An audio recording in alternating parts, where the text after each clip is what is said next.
Salam Skapsa bisa santun menuju prestasi dalam kompetensi. Oke pelajar Skapsa, pada mata pelajaran Pendidikan Agama Islam dan Budi Pekerti kelas 10 semester 2, hari ini kita akan membahas mengenai wakaf. Dalam hal ini akan disampaikan oleh mahasiswa dari IAIN Kediri. Beliau adalah Saudari Binti Tria Azizah. Untuk itu, mari kita simak materi berikut ini. Oke pelajar Skapsa, sebelum kita memasuki materi hari ini, saya akan menjelaskan tentang tujuan pembelajaran dari materi wakaf. Tujuan pembelajaran bab wakaf adalah yang pertama, peserta didik dapat menyebutkan arti wakaf. Kedua, peserta didik dapat menjelaskan kandungan dalil nahli tentang wakaf. Ketiga, peserta didik dapat menganalisis hikmah wakaf. Dan yang keempat, peserta didik dapat menyimulasikan wakaf. Pengertian wakaf. Secara bahasa, wakaf berasal dari bahasa Arab, yaitu menahan atau al-habs dan mencegah atau al-man'u. Sedangkan wakaf secara istilah adalah menahan harta milik pribadi yang diserahkan kepada pihak lain untuk kepentingan umum dengan tujuan untuk mendapat ridho Allah Subhanahu wa Ta'ala. Contohnya, seorang mewakafkan sebidang tanah, sawah, pekarangan, kendaraan, dan lain-lain. Selanjutnya, hukum dan dalil wakaf.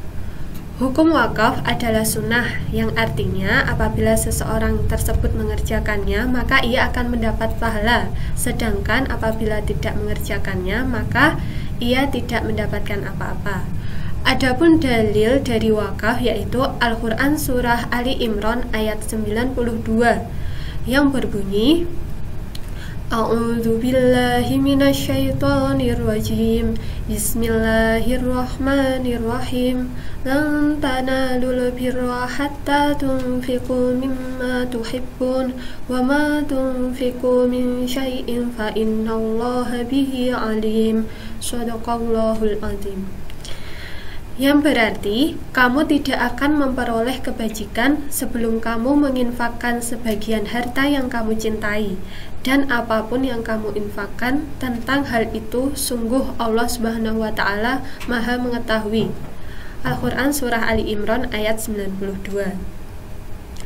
Yang selanjutnya, macam-macam wakaf. Wakaf ini dibagi menjadi dua, yaitu wakaf ahli dan wakaf khairi.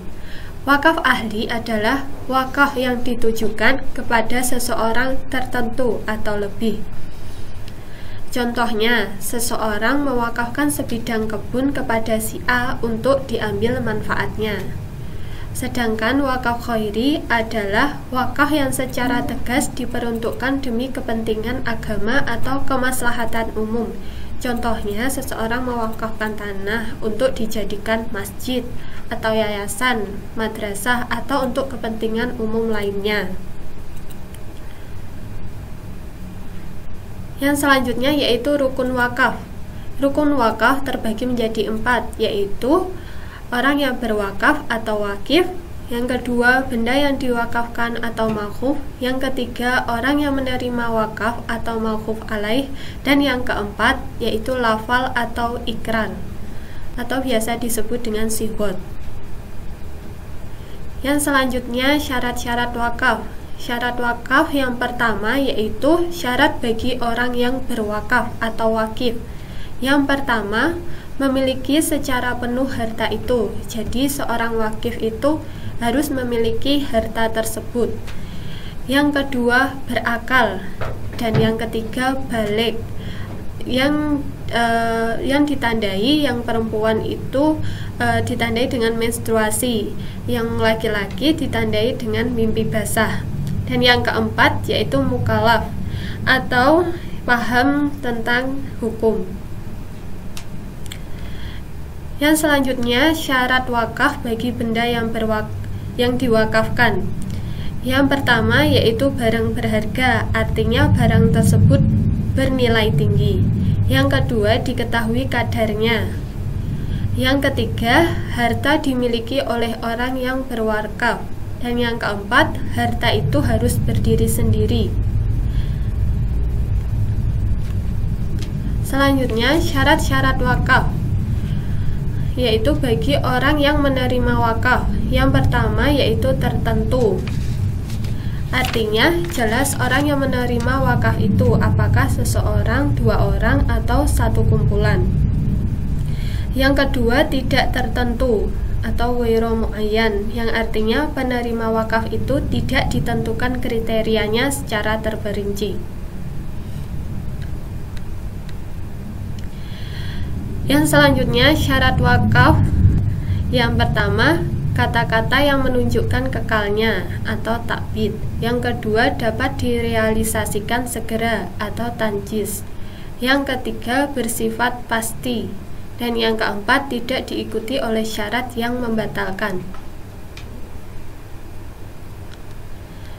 Selanjutnya yaitu hikmah wakaf. Nah, dengan melakukan wakaf ini, maka seseorang yang pertama yaitu akan mendapat pahala wakaf secara terus-menerus. Wakaf ini termasuk amal jariah, sehingga apabila seorang yang berwakaf itu telah meninggal, maka pahalanya akan mengalir terus. Yang kedua, generasi baru dapat memanfaatkan peninggalan masa lalu. Yang ketiga, dapat mengurangi kemiskinan. Dan yang keempat, akan terhindar dari mubazir.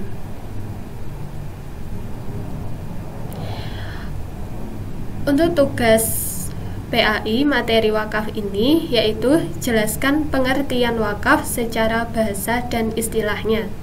Jangan lupa untuk tugasnya dikumpulkan di Google Classroom.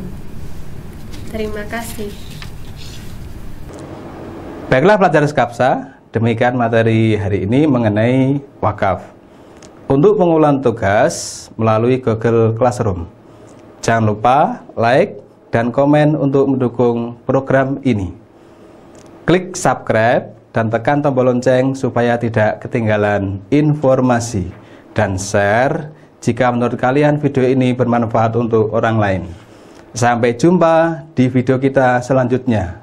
Salam Skapsa bisa.